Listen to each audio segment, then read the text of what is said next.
सुना तुमने? अब ये खीर बना रही है। तो इसमें क्या बात है बेटा, तुम्हें क्यों बुरा लग रहा है? ये तो वही मिसाल हुई, मुद्दई सुस्त गवाह चुस्त। कसम से बाबा, अगर मेरा कोई भाई होता ना और मैं उसकी शादी करके घर में भाभी लेकर आती तो मैं पूरा 1 महीना उसे बिस्तर से नहीं उतरने देती। अच्छे अच्छे खाने बनाकर खिलाती, खूब सारे नखरे उठाती। लेकिन पता नहीं क्यों दुनिया इतनी संगदिल हो गई है। अब यहाँ की तो सूरत ही ऐसी है, जो भी उन्हें देखता उनका गर्विता हो जाता है। लेकिन उनके ससुराल वालों को उनकी कदर नहीं है। कोई कैसा भी ना कदरा हो ना शुक्रा हो, लड़कियों को हर हाल में सब्र और शुक्र की आदत होनी चाहिए, हौसला होना चाहिए उनमें। मैं अपनी इल्मा को अच्छी तरह जानता हूं। देख लेना, आज नहीं तो कल उसके घर वाले उसकी खूबियों का इतराफ करेंगे, उसकी कद्र करेंगे। और हाँ, तुमने वो इल्मा को कह दिया है रात के खाने पर आने के लिए? जी बाबा, मैंने कह दिया है। सीमा, अब तुम भी अपने ससुराल जाने की तैयारी करो और फिर देखते हैं कि सीमा के ससुराल वाले उसकी कदर करने वाले निकलते हैं या अपिया के ससुराल वाले जैसे नाकदर। अच्छा, तुम दोनों खाने की तैयारी करो। इल्मा और गरबा पहली बार हमारे साथ खाना खा रहे हैं। इल्मा को उनके सामने कोई शर्मिंदगी नहीं होनी चाहिए। जी बाबा, चलो खाना बनाते हैं। 3 किलो दूध, बादाम, पिस्ता, मेवा, खोया मिला है 600 रुपए लग गए। निगोड़ मारी जरा सी रसम और 600 रुपए रख गए। क्या जमाना आ गया। खीर बन गई? जी अम्मी, बन गई है, बस थोड़ी गाढ़ी हो जाएगी तो चूल्हा बंद कर दूंगी। सबक ना पढ़ा मुझे, हमें भी आती खीर बनानी। हमीदा का फोन आया था, वो शाम को कुछ लोगों को लेकर आ रही है सोबिया के रिश्ते के लिए। अब खीर तो तुम बना ही चुकी हो, साथ में एक आध चीज और बना लेना। आप बता दीजिए क्या क्या बनाना है। शामी कबाब बना लो, कोई सैंडविच नुमा चीज बना लो। भाई इतने सालों से घरदारी कर रही हो, अब ये सवाल पूछोगी मुझसे? देखो इल्मा, मुझे हर चीज की बर्दाश्त है, लेकिन ये काम चोरी निकम्मापन मुझे बिल्कुल बर्दाश्त नहीं है। भाई हमारी भी उम्र गुजर गई है, हजारों काम किए, घरदारी की है, बच्चों को पाला है, लेकिन कभी माथे पर बल नहीं डाला। अब तुम्हारी बारी है। इससे काम के मामले में मैं कभी तुम्हारे माथे पर बल ना देखूं। नहीं अम्मी, ऐसी कोई बात नहीं है, मुझे तो अपने घर का काम करना अच्छा लगता है।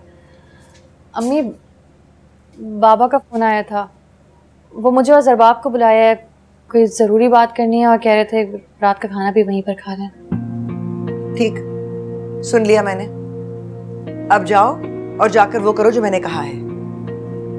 मेहमान होकर चले जाएंगे तो चले जाना बाबा के घर, और अगर नहीं तो फोन करके माजरत कर लेना। तुम खुद समझदार हो और जानती हो कि तुम्हारा आज कहाँ होना ज्यादा जरूरी है।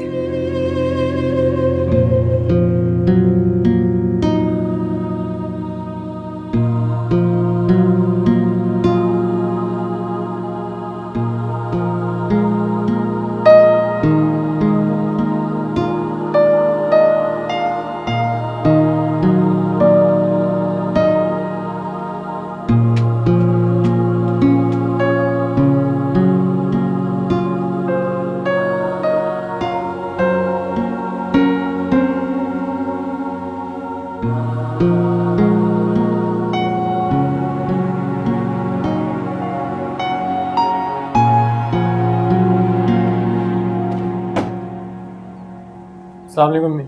वालेकुम अस्सलाम। आ गए खैर से? जी। जाकर तैयार हो जाओ, सोबिया को देखने के लिए कुछ लोग आ रहे हैं, उनके साथ बैठना होगा। इल्मा प्लीज मेरे कपड़े निकाल देती हो? अरे उसको बहुत सारे काम करने हैं, तुम कमरे में चलो, सोबिया निकाल देगी। पहले भी तो वही निकाला करती थी। रहने दीजिए, सोबिया को मेरी अलमारी की समझ नहीं आएगी। मैं पहले भी कपड़े खुद ही निकालता था, अभी भी निकाल। बर्तन निकाल लिए? जी निकाल लिए, खीर भी बन गई है। खीर फ्रिज में रख दो और बाकी तैयारी कर लो, वो लोग थोड़ी देर में आ जाएंगे। जी। मैं ये नहीं कह रही कि तुम उन्हें माफ कर दो, लेकिन जो वो लिखते हैं कम से कम उसे पढ़ो तो सही कि वो क्या कहना चाहते हैं।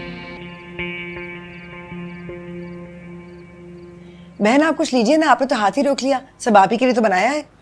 अरे मैंने तो बहुत खा लिया है और खीर तो बहुत ही मजेदार है। बहू ने बनाई होगी। अरे कहाँ, वो तो बस रसम पूरी करने के लिए उसके हाथ से चम्मच चलवा दिया था, बनाई तो सोबिया ने है। ये सैंडविच भी सोबिया ने बनाए हैं। वाह भाई, यानी कि आपकी बेटी काफी सलीकामंद है। अस्सलाम वालेकुम। वालेकुम वालेकुम अस्सलाम। मेरी बेटी सोबिया। नेहा सच बताओ, मेरी बिरयानी कैसी बनी है? सरबाब भाई को पसंद आएगी ना? सब्र करो, चख के बताती हूँ। सीमा बहुत टेस्टी है। अब मुझे ये बताओ कि मेरे कबाब कैसे बने? पागल, तुम्हारे कबाब नहीं, ये तो गाय के गोश्त के कबाब हैं। तुम्हारे कबाब तो शादी के बाद ही बनेंगे।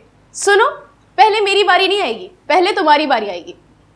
नेहा, एक बात कहूँ, मुझे शादी से बहुत डर लगता है। शादी बहुत ख़तरनाक चीज़ है।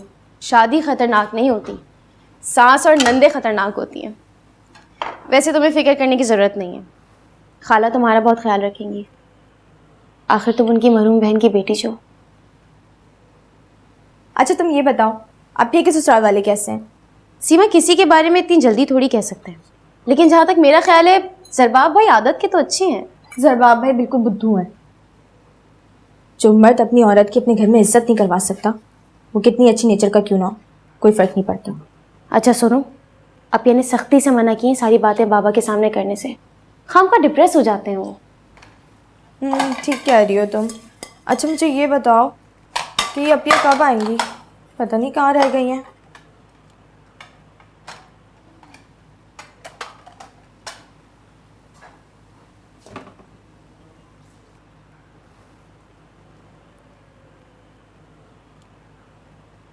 अस्सलाम वालेकुम। वालेकुम अस्सलाम। ये बच्ची कौन? मेरी बहू है इल्मा। अच्छा, आओ बेटा मेरे पास बैठो।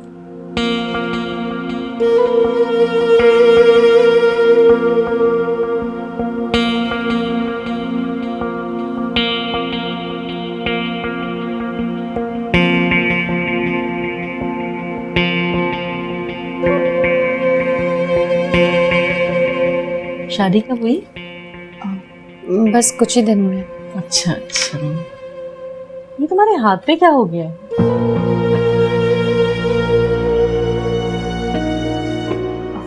कुछ नहीं, बस वो खीर बनाते हुए जल गया था। अच्छा,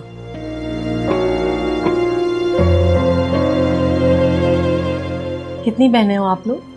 इल्मा, चाय लेकर आओ। जी।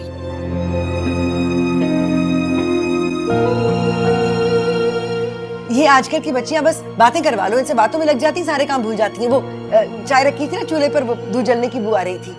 अब आप लेना कुछ। हमीदा